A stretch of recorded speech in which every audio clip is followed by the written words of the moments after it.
All right, so a lot of times people have questions regarding their core and trying to figure out what they should do when it comes to core training. Now, I like to explain it two ways. When you think about your core, you can either do core stabilizing exercises or core strength exercises. Both of them are going to be advantageous to your overall core development. Understand this first. Your core is there to help stabilize your spine. So when I say your core, think about your rectus abdominis, which is your six-pack, your transverse, which lies underneath that, your obliques.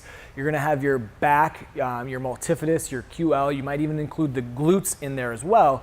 That's also going to play an important part in helping stabilize that spine. If you have no core, you basically wouldn't be able to walk upright. Your rectus abdominis is one muscle group, so your six-pack is really only one muscle group. However, you can train upper and lower. It is possible to get different activation in both parts of your abs. When you want to explain the difference between the two, you have your stabilization and you have your strength.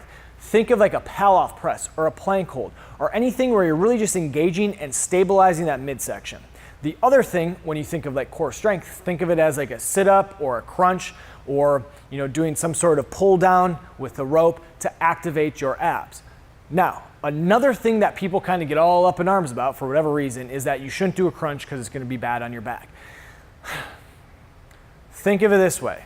Don't overdo it, but you're going to be fine if you are doing crunches. You're going to be fine if you are doing sit-ups and things of those nature.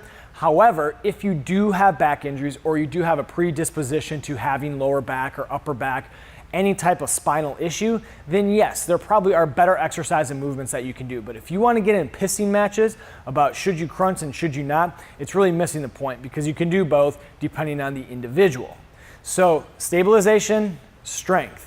Both are going to help with the overall development of your midsection. Now, last but not least, understand that your diet is going to be extremely important when it comes to getting lean.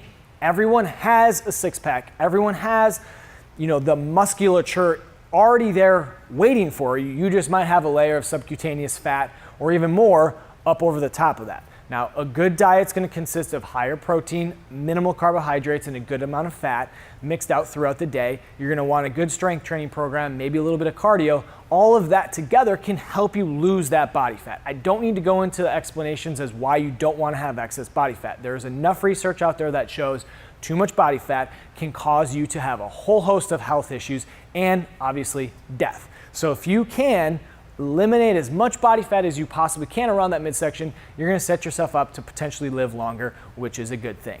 So a lot can be discussed when it comes to core training, and a lot of it is good and a lot of it is bad, but you have to find out what works best for you by combining both strength and stabilization movements and then having good nutrition so that you can get lean so that you can see that six-pack. It's not complicated, it takes a little bit of work, it takes a little bit of effort, and of course it's going to take patience. But if you're serious about your health and fitness, you can absolutely achieve it. If you have more questions or would like to hear more about core training, drop a comment below, and at the same time, subscribe to this YouTube channel.